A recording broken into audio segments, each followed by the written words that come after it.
ಯಾವಾಗ್ಲೂ ಅಳ್ತಾ ಇರ್ತೀಯ, ಬೆಳಗ್ಗೆ ಸಂಜೆ ಅಂತ ನೋಡಲ್ಲ, ಅಳ್ತಾ ಇರ್ತೀಯ, ಅಳ್ಮುಂಜಿ, ದರಿದ್ರ ಅಂತ ಮಾತಾಡ್ತೀರಾ. ಆ ಥರ ಮಾತಾಡೋಕ್ಕೂ ಮುಂಚೆ ತನ್ನ ಹೆಂಡತಿ ಯಾತಕ್ಕೋಸ್ಕರ ಅಳ್ತಿದ್ದಾಳೆ, ಸೊ ಆ ಅಳುನ ಹೇಗೆ ಹೋಗಿಸ್ಬೇಕು, ಅದರಿಂದ ಹೇಗೆ ಅವಳನ್ನ ಹೊರಗಡೆ ತರಬೇಕು, ಈ ಥರ ಯಾಕೆ ನಿಮ್ಮಲ್ಲಿ ಯೋಚನೆ ಬರೋದಿಲ್ಲ? ಸೊ ಕುತ್ಕೊಂಡು ನಾನು ಇದ್ದೀನಿ ಅನ್ನೋ ಕೊಡೋ ಒಂದು ಧೈರ್ಯ ಸಾಕು, ಒಂದು ಹೆಣ್ಣಿಗೆ 100 ಆನೆ ಬಲ ಸಿಕ್ತಷ್ಟಾಗುತ್ತೆ. ಈಗಿನ ಟೈಮಲ್ಲಿ, ಈ ಜನ್ರೇಷನಲ್ಲಿ ಹೆಣ್ಮಕ್ಳಿಗೆ ಬೇಕಾಗಿರೋದು ಧೈರ್ಯ. ಒಂದು ವ್ಯಕ್ತಿ, ಅದು ತಾನು ಪ್ರೀತಿಸೋ ಒಂದು ವ್ಯಕ್ತಿ ನನ್ನ ಜೊತೆಗೆ ನಿಂತ್ಕೊಂತಾನೆ ಅಂತ ಹೇಳಿದ್ರೆ, ಯಾವ ನೋವು, ಯಾವ ಕಷ್ಟ, ಯಾರು ಏನೇ ಅಂದರೂ ಕೂಡ ತಲೆ ಕೆಡಿಸ್ಕೊಳ್ಳಲ್ಲ. ನನ್ನ ಜೊತೆಗೆ ಒಂದು ವ್ಯಕ್ತಿ ಇದ್ದಾನೆ, ನಾನು ಪ್ರೀತಿಸೋ ಒಂದು ವ್ಯಕ್ತಿ ಇದ್ದಾರೆ, ಅವ್ರಿಗೋಸ್ಕರ ನಾನು ಇರಬೇಕು. ಅಲ್ಲೂ ಕೂಡ ಸ್ವಾರ್ಥಿಯಾಗಿ ಯೋಚನೆ ಮಾಡಲ್ಲ, ಅವ್ರಿಗೋಸ್ಕರ ನಾನೇನೋ ಒಂದು ಸಾಧಿಸ್ಬೇಕು, ಅವ್ರಿಗೋಸ್ಕರ ನಾನಿರಬೇಕು, ಅವ್ರ ಮುಂದೆ ನಾನು ಅಳ್ಬಾರ್ದು.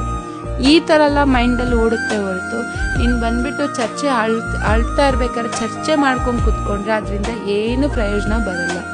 ಏನೇ ಅಂದ್ರೂ ಅಳ್ಬೇಕಾದ್ರೆ ಏನು ಹೇಳ್ಕೊತಾ ಇದ್ದಾರೋ ಅದನ್ನು ಕೇಳಿಸ್ಕೊಂಡು ಅದಕ್ಕೆ ನಾನಿದ್ದೀನಿ, ಆಯಿತು ಬಿಡು, ಇನ್ನು ಮುಂದೆ ಮತ್ತೆ ರಿಪೀಟ್ ಆಗಲ್ಲ, ನಗ್ನಗ್ತಾ ಚೆನ್ನಾಗಿರೋಣ ಅಂತ ಹೇಳ್ಕೊಂಡೋದ್ರೆ ಸಾಕು. ಇಂಥ ವ್ಯಕ್ತಿ ಇತ್ತು ಅಂತ ಹೇಳಿದ್ರೆ ನಿಜವಾಗ್ಲೂ ಹೆಣ್ಮಕ್ಳು ಏನೇ ಕಷ್ಟ ಬಂದರೂ, ಯಾರು ಏನೇ ಮಾಡಿದ್ರು, ಯಾರಿಂದ ಎಷ್ಟೇ ತೊಂದರೆ ಆದರೂ ಕೂಡ ಎಲ್ಲಾನು ಕೂಡ ಮೆಟ್ಟು ನಿಲ್ತಾಳೆ. ಸೊ ಅಷ್ಟು ಶಕ್ತಿ ನಮ್ಮ ಹೆಣ್ಮಕ್ಳಿಗಿದೆ.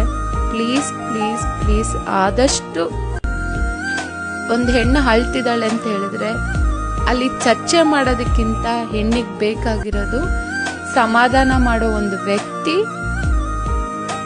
ಅಷ್ಟೆ.